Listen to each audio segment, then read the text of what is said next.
Much, Presiding Officer, just to remind the Chamber that my wife works part-time for Calmac. I'm going to touch upon the Scottish Government amendment, also cover part of the Labour amendment and also the Conservative motion in front of us. So it will come as no surprise that most of my comments will be focused upon Ferguson Marine and the issue of shipbuilding. Now, I fully support the actions of the Scottish Government in stepping in to save the yard. Make no mistake, the yard was going into administration, and the Scottish Government needed to step in to save the jobs, help my constituency and also my community. But clearly also to save shipbuilding for the future, to complete the 2 Seamal vessels, as well as the other 3 vessels that are currently under construction. Out and about in my constituency, I get the same message from constituents, and that's thank you to the Scottish Government. Thank you for saving this shipyard. Now, the Tories are laughing, but if they don't want to save jobs, that's entirely up to the Tories. That's entirely up to the Tories if they don't want to save them. The yard was going to shut. Now, my constituents know that the Scottish Government stands up for them in comparison to the heartless Tories, whose record on shipbuilding, including in Inverclyde, is there for all to see. Yards were shut, thousands were paid off, people were forced to get on their bike to go and find employment, and also depopulation, and the list goes on and on and on.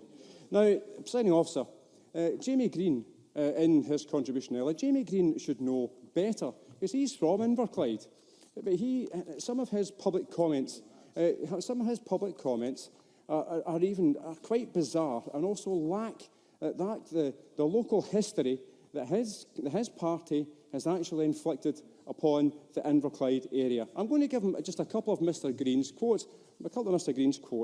On the 10th of August, Mr Green, on the back of the Ferguson situation, Mr Green has commented as saying, the blame for this fiasco lies solely at the feet of the SNP government, who have recklessly mismanaged the contract. No, I can't hear the quote, and neither can the official report. Please continue. Right. Okay, who have recklessly mismanaged the contract, wasted hundreds of millions of pounds, blah, blah, blah. And then he goes on to, on the 2nd of October, he goes on to say they are responsible for the mess the yard is in, and they should have let it flourish in the private sector. So when Mr Green is commenting later on, two key points there were recklessly mismanaged the contract and should have let it flourish in the private sector. Can Mr Green later on actually tell the Chamber how, if the contract was mismanaged, if it was in the private sector, how can the government do that if it's in the private sector? But secondly, if it was flourishing in the private sector, then how was the contract mismanaged? Now, I'd be keen to hear Mr Green's comments when he went. No, I've only got 4 minutes because you cut. Right, so I'm happy to hear Mr Green later on. It's not a problem at all.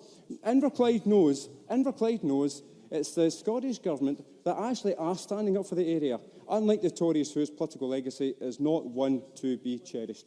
Ferguson's is saved. Now, the Tories clearly don't want to hear that, but Ferguson's is saved. The yard is saved. The jobs are saved. The five vessels currently under construction are going to be finished, including those 2 Seamal vessels, Mr Green. And certainly I know that my constituents genuinely want Ferguson Shipyard to remain for many more years to come. I personally want to see a longer-term strategy to ensure they get the throughput of more vessels to be built at that yard. And I certainly do thank the GMB Union for their support in ensuring that this yard has been saved as well. I know that the workforce in that yard certainly do not trust the Tories. They never will trust the Tories, but they do thank the work that this Scottish Government have done to save their jobs. Thank you very much.